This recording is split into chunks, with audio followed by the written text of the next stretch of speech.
Colgate Dental Cream to clean your breath while you clean your teeth and help stop tooth decay, and Luster Cream Shampoo for soft, glamorous, caressable hair bring you Our Miss Brooks, starring Eve Arden. It's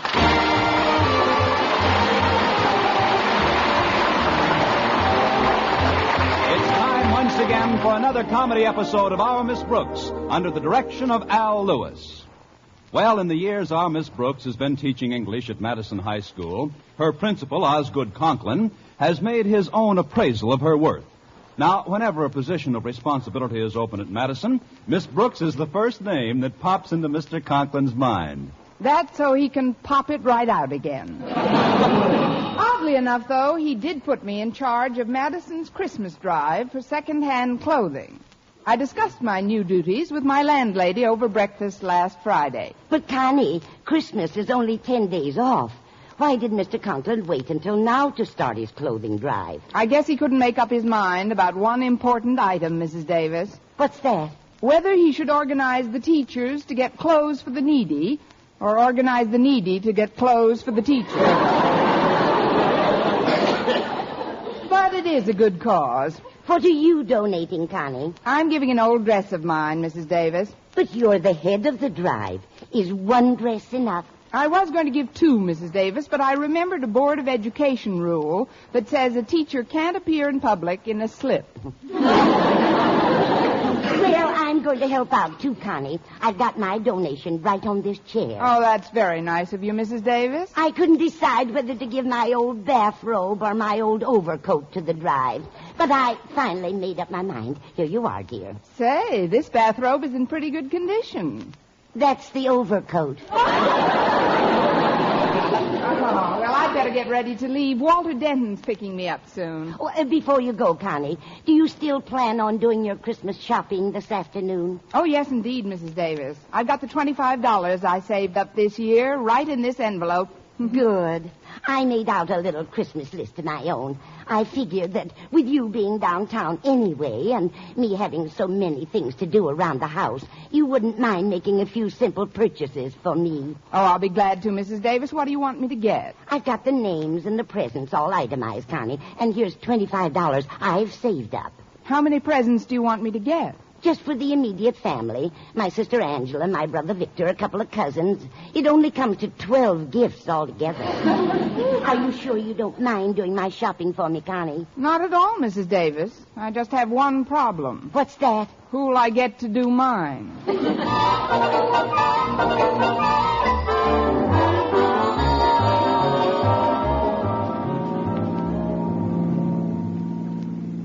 It was very nice of you to secure these old clothes from your friends and neighbors, Walter. You must have put in quite a lot of effort into this drive. For sweet charity and you, I'd bust a gut. Walter, please. The word is burst. Sorry. But how do you like my contribution, Miss Brooks? It's lovely, Walter. Some old lady'll be delighted with this lace shawl. That's my old sweatshirt. I guess some moths took a taste of it. Some moths left a taste of it. Thanks for the contribution. Well, that's not all I'm doing for your drive, Miss Brooks. Wait till you see the headline in the school paper today. The Monitor? What does it say? It says, Miss Brooks needs clothes desperately. Does that sound urgent enough, Miss Brooks? Urgent? Sounds like I was caught backstage at a burlesque show. But I appreciate your interest in this drive, Walter, and if there's ever anything I can do to reciprocate... There he is, Miss Brooks. You see, I haven't bought Harriet Conklin her Christmas present yet, and I thought maybe you could make a suggestion. Well, what kind of a present do you have in mind? Well, I want something that appears luxurious without being excessively opulent. Something steeped in gentility rather than touched by flamboyance. In a word, it should be a gift that conveys to its recipient all the ardor and sincerity of its meticulous donor. How much do you want to spend? $1.25. Why don't you just send her your description of what the gift should be like? I'll try and help you out, though, Walter. I'm doing my Christmas shopping this afternoon. Maybe I'll get an idea. Miss Brooks, did you say that you're going shopping today? I get the feeling that yes would be a fatal answer here. But yes, Walter, I am. Oh, what a fortunate coincidence. Now, what could be simpler than to leave the selection of Harriet's present up to you? But, Walter, I've got so many You'll things. be passing the store counters anyway, Miss Brooks. And who has a finer taste than you have? Who has a better sense of values? An eye for beauty? Walter, you ought to know me well enough by now to realize that flattery will get you somewhere. I knew you'd do it. Oh, I can't think of anyone I'd rather have select presents for Harriet and my mother. Well, I figured, wait a minute, who raised? Oh, it'll be a cinch, Miss Brooks. Well, my mother is very easily pleased. That's obvious. After all, who knows women and their desires better than you do? And while you're there, you can get my father's present, too. Why, Walter, you're implying that I know men and their desires, too.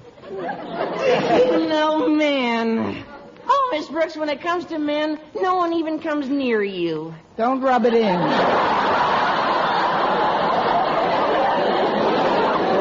Here, Miss Brooks, take this $5 bill and put it in your bag. All right, Walter. Oh, dear, I forgot my bag. I'll just put it in this envelope with the other money. I'm sure grateful for this favor, Miss Brooks.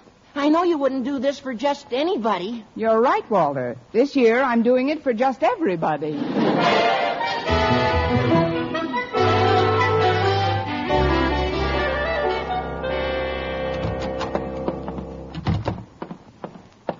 Why, hello, Mr. Boynton. What brings you to first-year English? Miss Brooks, I've got something for you. Well, it took you long enough to find it out. You mean those clothes? Yes, I brought some things in for the drive. Something of mine and a suit of Mr. Conklin's. He asked me to bring it in before your first class starts. Oh, we've got minutes yet, Mr. Boynton. Just put them down with the rest of the things. Okay. Say, that's quite a stack you've got there. I know. I've been dieting. I was talking about the pile of clothes.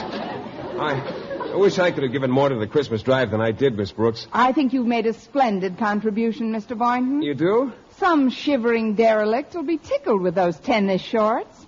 Those are slacks, Miss Brooks. It's just the way they're folded. I'd like to have given a suit like this one Mr. Conklin donated. This still has plenty of wear in it. It does seem to be in pretty good shape. I'll say it does. Why, with a little fixing here and there, a few alterations, a good cleaning and pressing. Get that look out of your eye. He'd recognize it on you in a minute. By the way, where's your jacket? Oh, this bundle was pretty heavy, so I left it in the lab. I can work better this way, if you'll forgive my shirt sleeves. Now, can I help you sort these clothes? Oh, no, thanks, Mr. Boynton. They'll do that at the mission. They're sending a truck for the stuff around lunchtime. At least I hope it gets here by then. I don't want to get tied up this afternoon. I have a lot of Christmas shopping to do. Oh, I see. Miss Brooks, could I ask you something? I do. I mean... Why, of course, Mr. Boynton. You say you're going to do your Christmas shopping this afternoon?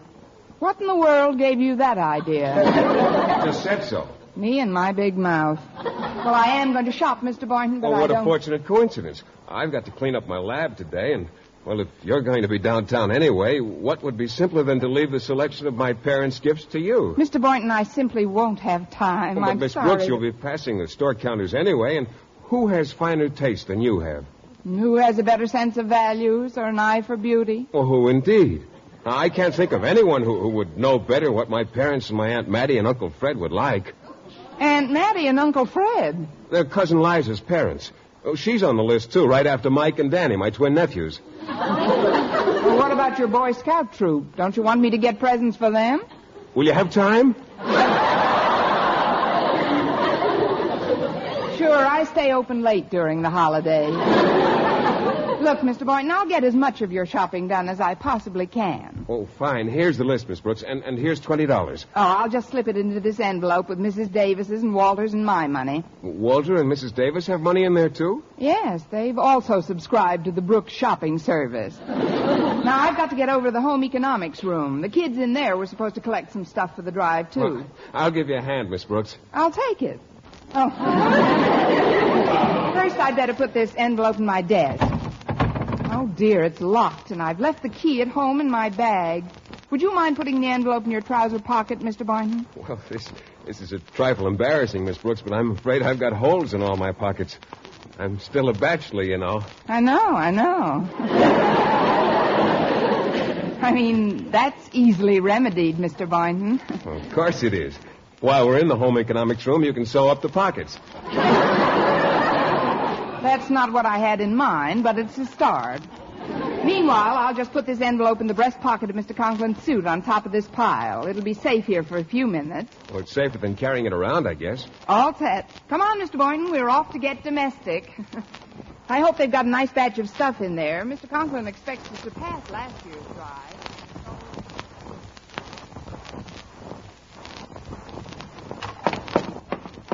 Well, here are the bundles, Harriet.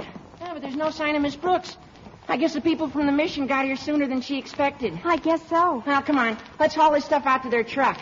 But, Walter, don't you think we should consult Miss Brooks before we take it? Why bother her about it? She knows where it's going. Besides, we're saving her the trouble of carrying this stuff out herself. Well, if you think so, Walter. Believe me, when Miss Brooks finds out what we've done for her, she'll thank us till she's blue in the face.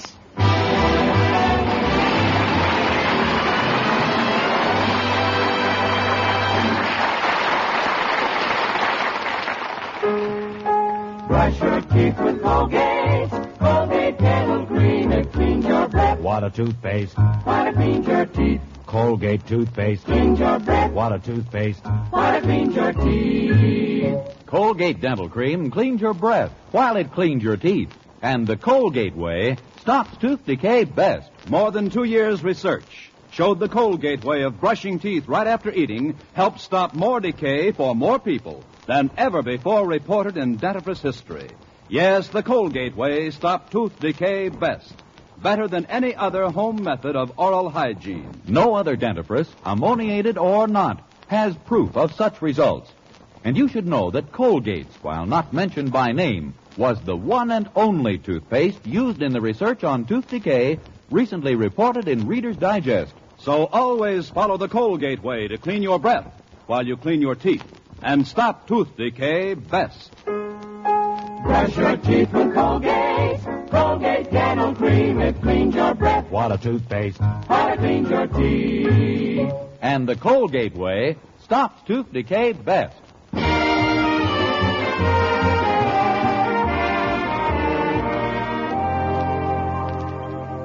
Well, when I got back to my room and discovered the absence of Mr. Conklin's suit containing $75 belonging to Walter, Mrs. Davis, Mr. Boynton, and me, I was fit, as the old expression goes, to be tied. The suit itself wasn't worth anywhere near $75. In fact, no suit of Mr. Conklin's is worth that much money, even with him in it.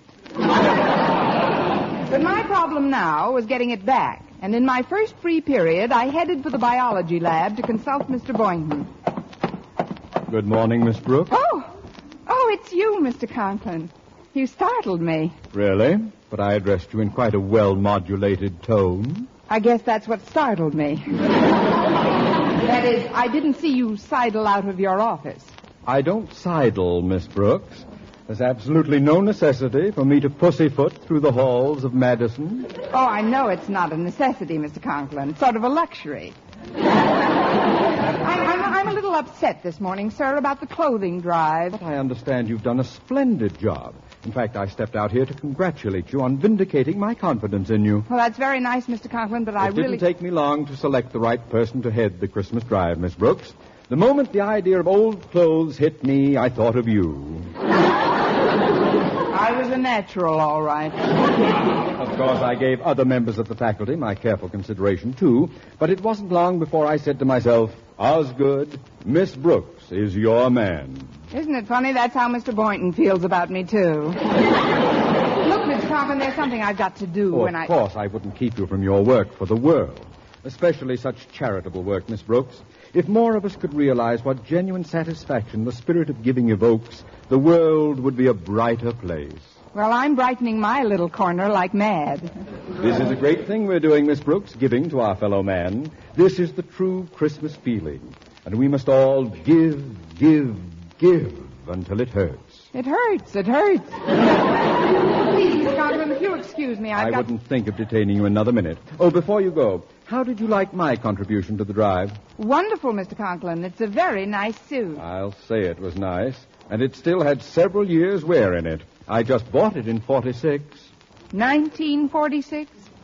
I mean, you can tell it's quite new. Outside of a few battle scars, it hardly looks second-hand. Battle scars? Yes, like the time you spilled a bottle of ink on it. Not all of the ink could be removed. Oh, but that wasn't even noticeable, Mr. Conklin. No, it wasn't. After I had the suit dyed from brown to blue. However, that suit always held something for me. It's loaded for me. That's what I've got to find out about, Mr. Conklin. You see, I left something in the pocket, and, well, I've just got to get back that suit. But you can't do that, Miss Brooks. Once I've made a donation, I never take it back. How would it look to the folks at the mission? But there's no way for them to tell your suit from any of the others. Oh, but there is. My name is stenciled into the lining. Not that I wanted anyone to know I was giving, of course. You just didn't want anyone not to know.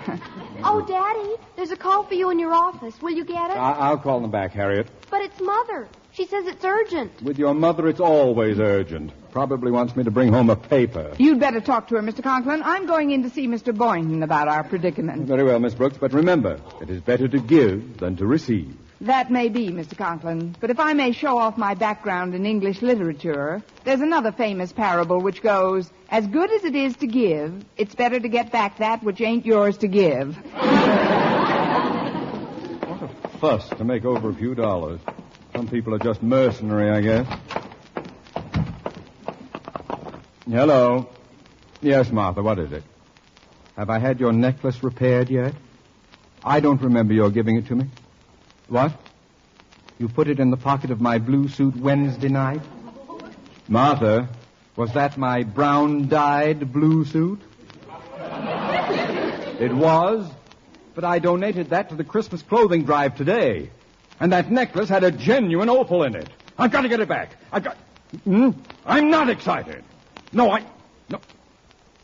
Now, don't give me that bull about charity. I'll get that suit back if I have to rip the mission apart with my bare hands.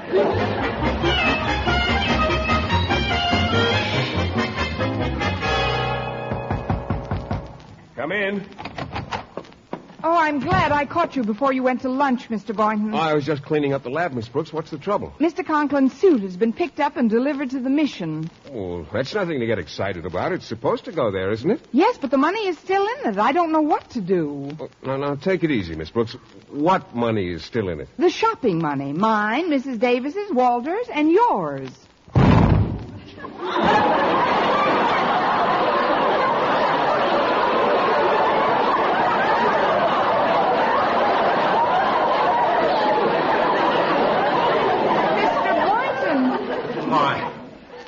I must have tripped over the stool. What time are they going to distribute this clothing, Miss Brooks? This afternoon, Mr. Boynton. We've just got to get down to that mission and get the suit back. Well, are you sure you could identify Mr. Conklin's suit? With the things I've spilled on it, if I can't identify it, it'll identify me. How are we going to go about getting it? Well, we'll simply park outside the mission and watch every person who leaves the premises. In that way, we're bound to see who walks out with Mr. Conklin's suit on. The rest is up to you. What do I do? Pick his pocket while he waits for a bus? Please, Miss Brooks, we'll devise some sort of scheme on the way downtown. Now, meanwhile, let's be calm about it. It isn't the end of the world, even if we fail to recover the money. Heaven forfend.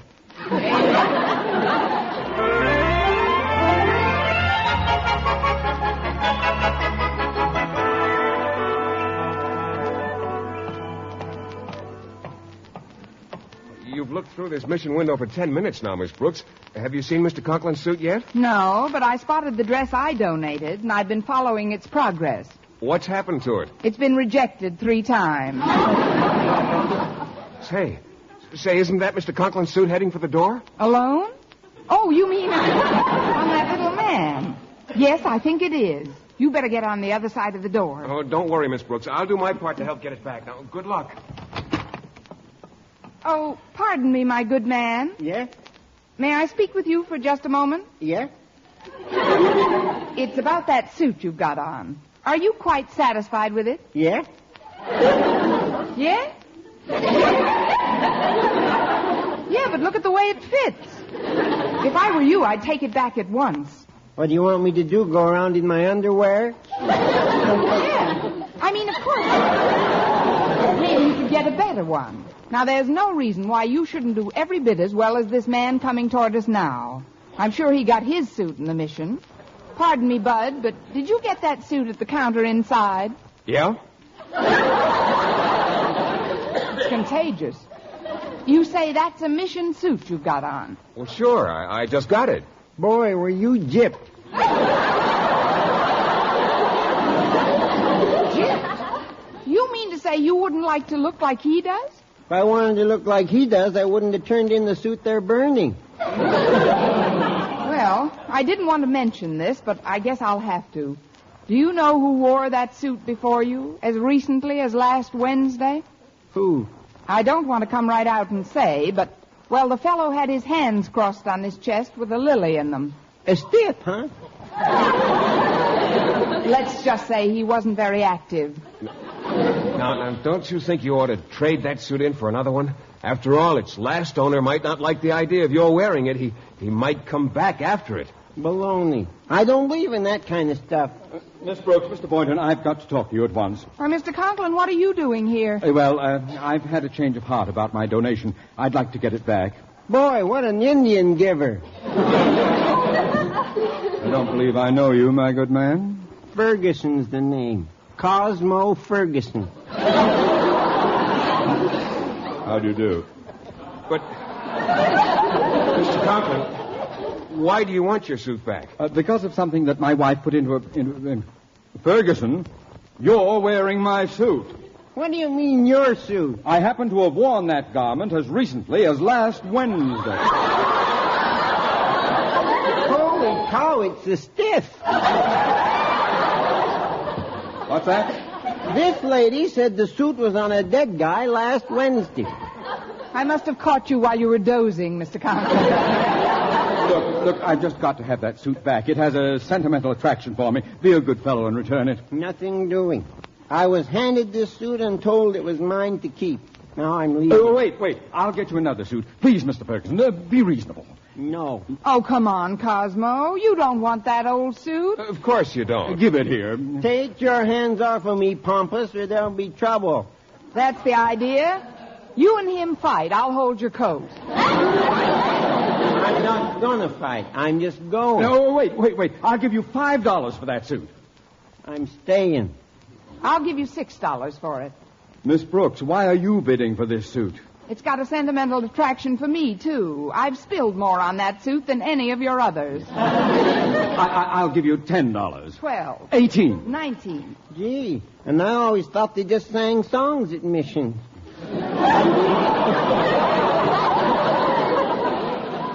I'll bid $20. 25. 30.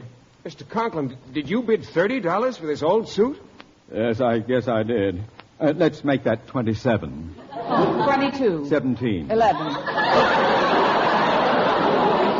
a minute now.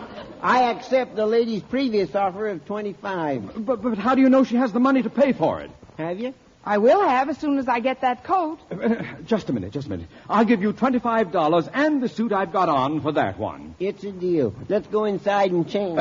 We can do that later. Let's change coats immediately. Okay. Then. You know, I might parlay this mission business into a clothing factory. Oh, Miss Brooks. Hi, everybody. Walter. Well, I'm all through helping out in the mission. How'd you like the way I handle things? Oh, you were divine, Walter. But I can't talk to you right now. There's a matter of $75 I've got to recover. Mr. Conklin, now that you've changed coats, would you mind looking through the pockets, please? That's just what I am doing, Miss Brooks, and I'd better find...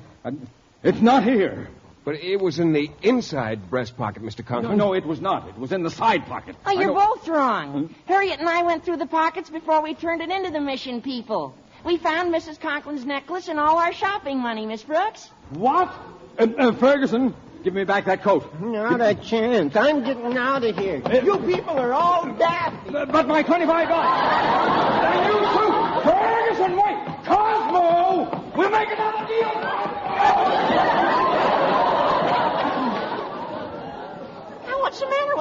Marblehead.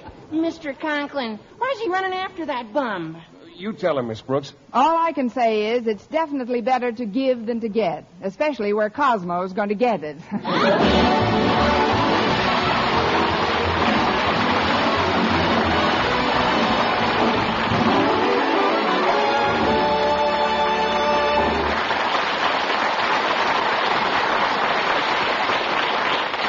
Eve Arden as our Miss Brooks returns in just a moment, but first... Dream girl, beautiful luster cream girl. Tonight? Yes, tonight, show him how much lovelier your hair can look after a Luster Cream shampoo. Luster Cream, world's finest shampoo. No other shampoo in the world gives you Kay Daumit's magic blend of secret ingredients plus gentle lanolin. Better than a soap, better than a liquid, Luster Cream is a dainty cream shampoo.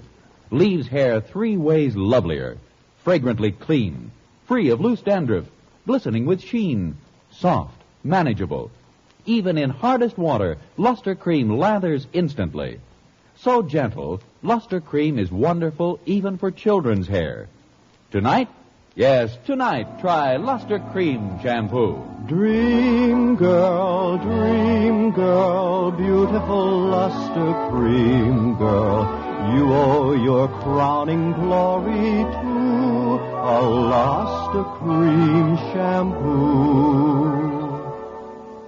And now, once again, here is our Miss Brooks. Well, Cosmo didn't get very far because Mr. Conklin hit him with a flying tackle, recovered his coat and the money, and left. But Mr. Boynton and I felt so sorry for Cosmo that we chipped in and gave him $2. Gee, thanks, folks. Oh, you're very welcome, Cosmo. Merry Christmas. Now, if you'll excuse me, I've got to get on with my Christmas shopping. Oh, are you going to do your Christmas shopping now, Miss Brooks? Yes, I am. Well, if you're going to be in the stores anyway, would you take this $2 and get something for me? Well, what do you want, Cosmo? A set of brass knuckles and Mr. Conklin's address. Why, I'm surprised at you, Cosmo. Spending $2 for brass knuckles. For 49 cents, you can get a hammer.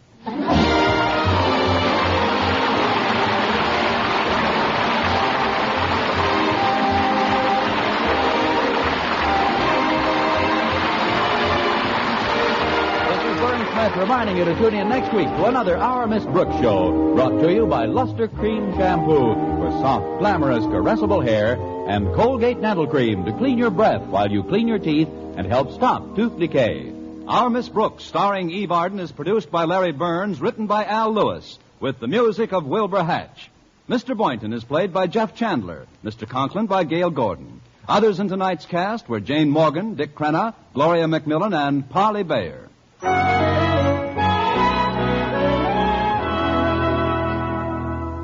You want a beauty soap for a beauty bath. And your bath becomes a beauty bath when you change to proper cleansing with Palmolive soap. For bathing with this beauty soap brings you the full beautifying effects of Palmolive's mild and gentle lather, proved by doctors to bring most women lovelier complexions in just 14 days. Bath-size Palmolive is designed to give you everything you need for all-over beauty care. Fragrance for daintiness, mildness for loveliness, purity for gentleness, big bath size for thriftiness. So get big bath size Palmolive. So mild, so pure, so right for all of you. If you like mysteries that are as full of chuckles as chills, be sure to hear Mr. and Mrs. North every Tuesday over this same network. Don't miss the exciting and laughable adventures of these amateur detectives. Hear Mr. and Mrs. North every Tuesday night. And be with us again next week at this same time for another comedy episode of Our Miss Brooks. Bob Lamont speaking. Stay tuned now for Jack Benny. This is CBS Columbia Broadcasting System.